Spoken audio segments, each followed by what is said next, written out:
Kayo po ba mga bossing ko ay merong ganito? Ito po ay maraming tawag.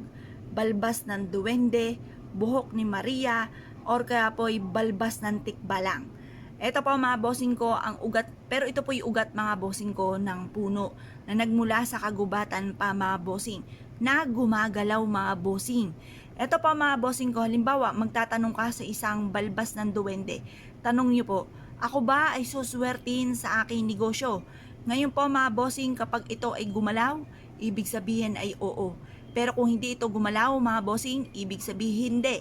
Mag-antabay ka na lang muli na susunod na henerasyon kapag po ikaw ay magninegosyo. Pero syempre, wag po kayo ditong aasa.